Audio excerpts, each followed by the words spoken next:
Okay, Shalom. The real reason why Yahusha came, it's unfortunate that I have to do a video like this. It's 2016 and people still don't understand why he came. Before I get into this, let me say this: the plan that the Most High had for His people, the laws and statutes that was given to Moshe on Mount Sinai, it was a perfect plan and it was a perfect law, and it should be still intact right now today. But man messed it up, and this is one of the biggest problems. To think that where we would be without him is, for me, it's unthinkable, and we should, if it wasn't for the teachings that we've had throughout the years, the drilling in us, in our minds, why he came, all the lies, the old covenant's done away with, we under a new covenant, no more make sacrifice. Well, you're going to see something different, and I'm going to show you something different in scripture that, they don't go into. Okay. His perfect plan, and this is how he set it up. Number one, there were many different offerings, and this is one of the biggest misconceptions. Most people, most churches, they only teach sin offering. Yes, there was a sin offering, but there were burnt offerings, there were shalom offerings, there were grain offerings, there were trespass offerings. So what happened to all these? They were free. It was a free will voluntary offerings. What happened to all these offerings? You see, he came and offered himself as the sin offering. I'm going to break that down in a second. But none of these other offerings get mentioned, and it's almost as if all of this is done away with. And this is not what he came for. He didn't come to do away with the law or the prophets. He said he came to fulfill. But his plan was perfect for us. And we so far off track today until he's going to have to put us back on track. And when he put us back on track, and I'm going to show you this in scripture, when he put us back on track, we're going to be right back where we started from, with our sin offering, with our burnt offering, with our shalom offering, with our grain offering, trespass offering. You trying to, and see, you would say, you mean to tell me we're going to go back to that? Yes, we will go back to that. And this is one of the biggest misunderstood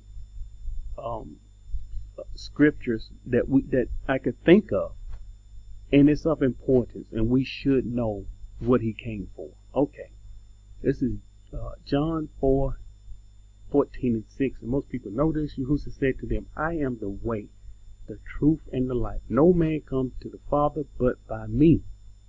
And he knew what he was saying. He knew the perfect plan. He knew how the plan was to be carried out.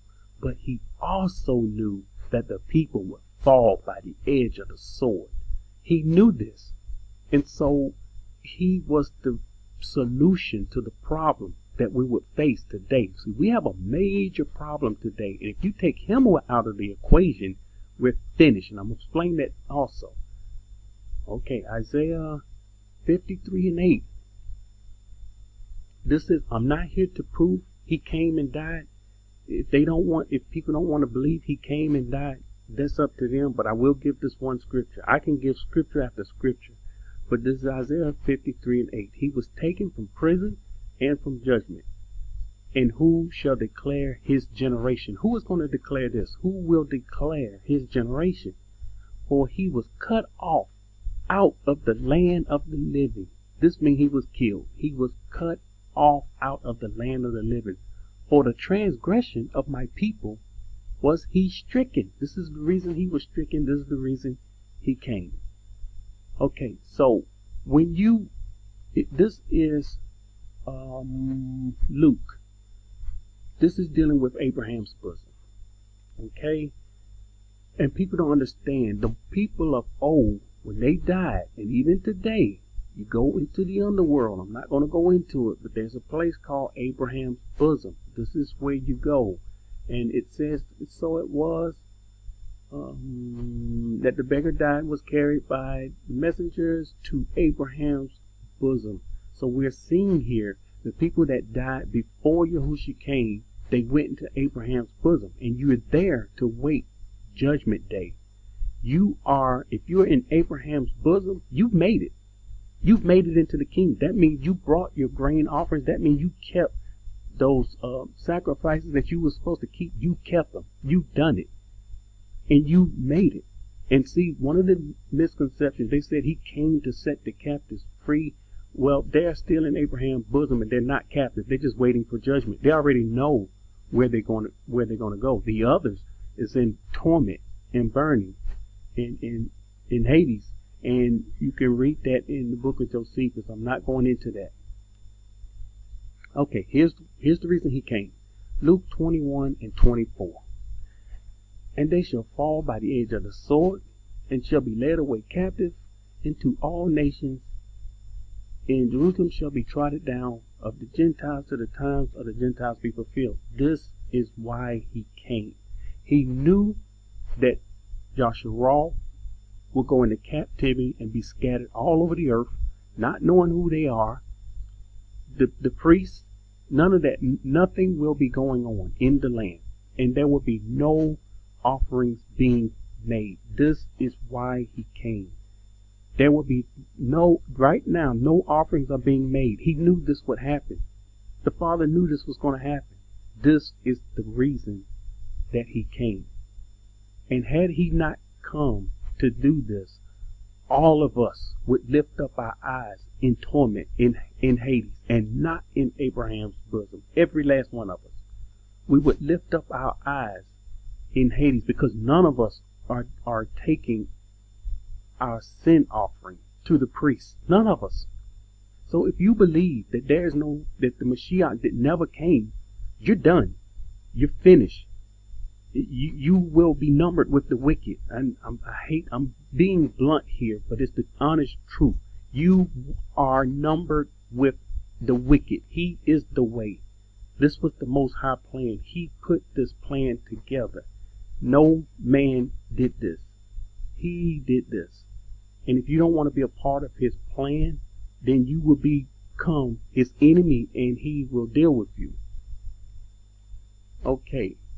To show people, because some people don't understand about the offerings and he died. Since he died, there's no more offerings. Well, let's go to the book of Acts and see. This is after he died. Okay? Acts 21 and 26. Then Paul took the men, and the next day, having been purified with them, entered the temple to announce the expiration of the days of purification, at which time an offering should be made for each one of them. I'm not going to go into this, but look what's going on here. An offering was made for each one of them, showing you after the death, the resurrection. Here it is. They've had to continue to offer offerings.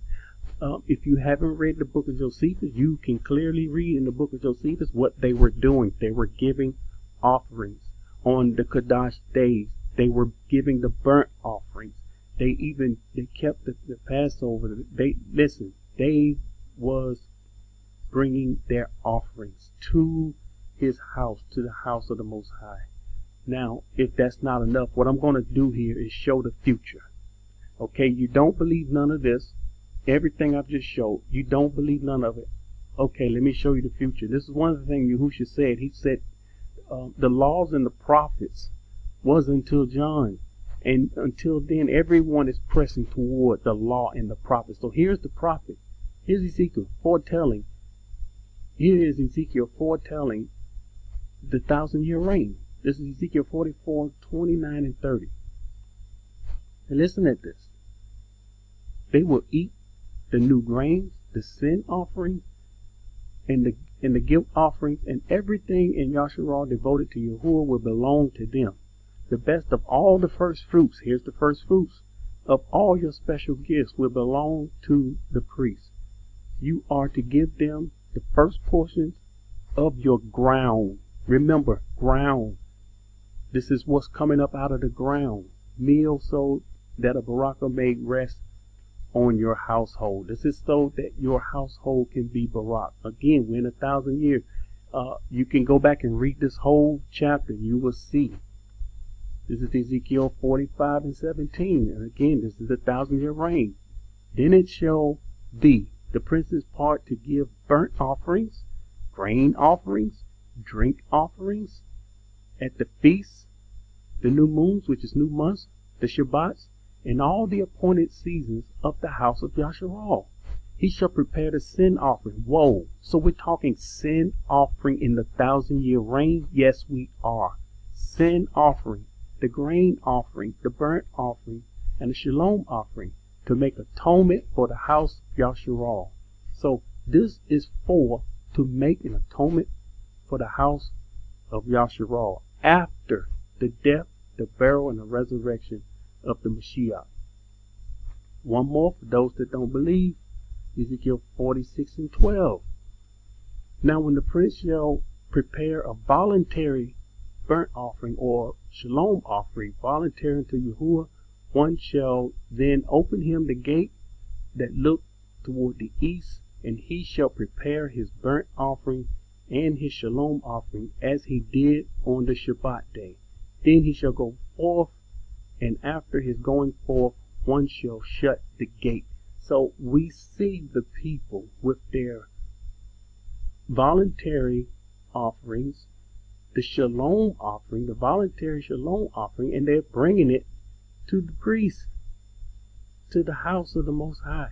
So you cannot dispute these scriptures. People just don't understand the different offerings. They have not read and studied the scripture. They don't know what happened during Moses' time. They haven't went in there to read. And, the teachers, the pastors, the preachers, they don't go in to read and teach because they don't want to have anything to do with that part of scripture. They scrap. Here's a key point. They scrapped everything that they wanted to scrap, and they kept what they wanted to keep, like tithing. You see, they want to keep tithing so that they can take money from people. When you read the scripture, you will understand tithing had nothing to do with money. It had absolutely nothing to do with money. It was food. And the scriptures is clear. There's no disputing that. But people don't understand why he came. And again, if he had not come, we would be lost, period. No way to the Father whatsoever.